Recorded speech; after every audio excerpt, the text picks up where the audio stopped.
आइए सुनते हैं कहानी। जल्दबाजी करोगे तो देर होगी। जल्दबाजी करना कितना घातक हो सकता है, हम इस कहानी में सुनेंगे। दो बौद्ध भिक्षुक एक मठ में रहा करते थे। एक बुजुर्ग था और एक जवान। यह गुरु शिष्य की जोड़ी एक दिन किसी नगर के सफर के लिए निकले। यह दोनों जिस नगर के लिए जा रहे थे, उस नगर के प्रवेश पर एक बड़ा सा गेट था। यह गेट शाम को एक निश्चित समय पर बंद कर दिया जाता था। इन दोनों को उस नगर में बहुत जरूरी काम था, इसलिए वो किसी भी तरह गेट बंद होने से पहले उस नगर तक पहुंच जाना चाहते थे। लेकिन सिर्फ समय ही उनके लिए एक बाधा नहीं थी, एक और बड़ी बाधा थी। इस नगर के रास्ते में आने वाली एक नदी। दोनों गुरु शिष्य बड़ी जल्दी जल्दी में अपने सफर को खत्म करना चाहते थे। दोनों बड़ी तेजी दिखाते हुए उस नदी तक पहुंच गए, जिसे पार करके उन्हें नगर के उस गेट तक पहुंचना था। बारिश का मौसम था, इसलिए सामान्य रूप से जितना उस नदी में पानी होता था, उससे ज़्यादा ही था। दोनों ने नदी तक पहुंचने के बाद समय देखा तो अब नगर के गेट बंद होने के लिए ज़्यादा समय नहीं बचा था। ज़्यादा पानी होने की वजह से वह दोनों नदी में तैर कर जाने का खतरा नहीं ले सकते थे। इसलिए गुरु ने इधर-उधर देखा तो उसे एक जगह पर एक नाविक बैठा हुआ नजर आया। गुरु ने नाविक को नदी पार कराने के लिए मना लिया। नाविक के साथ दोनों गुरु और चेला नाव में सवार हो गए और नाविक को कहने लगे कि जरा जल्दी जल्दी इस नदी को पार करवा दो। नाविक जरा अलग ही किस्म का शांत स्वभाव का आदमी था।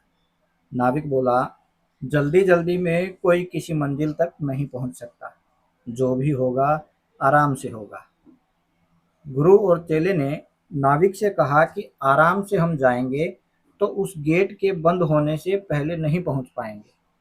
नाविक बोला, आराम से जाओगे तो ही पहुंच पाओगे, जल्दबाजी करोगे तो नहीं पहुंच पाओगे।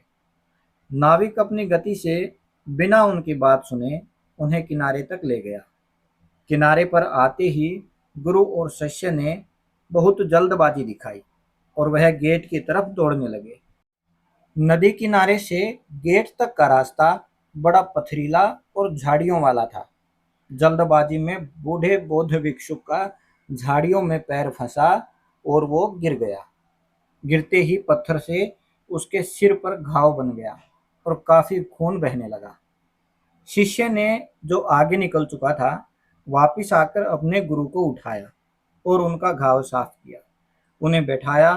तब तक नगर का दरवाजा बंद हो गया। अब उन्होंने उसी नाविक को मदद के लिए बुलाया और उसकी झोंपड़ी में जाकर रात बिताने की व्यवस्था की। जब गुरु को थोड़ा अच्छा महसूस हुआ, तब नाविक ने उससे कहा कि आप लोग मुझसे ज़्यादा ज्ञानी हैं, लेकिन मेरे थोड़े से ज्ञान पर, जो मैंने किताबें पढ़कर नहीं बल्कि अनुभवों से पाया था, आपने ध्यान नहीं दिया। अगर आपने मेरी बात मानकर आराम से गेट की तरफ गए होते, तो आज आप मेरी झोपड़ी में रात बिताने की बजाय नगर में आराम से रात बिता रहे होते। तो प्रिय श्रोताओं, हम भी अपने जीवन में इसी तरह ज़रूरत से ज़्यादा जल्दबाजी दिखाते हैं और इसी जल्दबाजी में हम कुछ ऐसी गलतियां कर बैठते हैं जो खुद ही हमें अपनी मंजिल तक पहुंचने से रोक देती हैं। माना कि मंजिल पर पहुंचना ज़रूरी है, लेकिन क्या उस मंजिल तक पहुंचने वाले रास्ते का, सफ़र का आनंद लेना ज़रूरी नहीं है? प्रिय श्रोताओं, आज की कहानी आपको कैसी लगी हमें ज़रूर बताएं। इस वीडियो को शेयर करें और हमारे चैनल को सब्सक्राइब ज़रूर करें। धन्यवाद।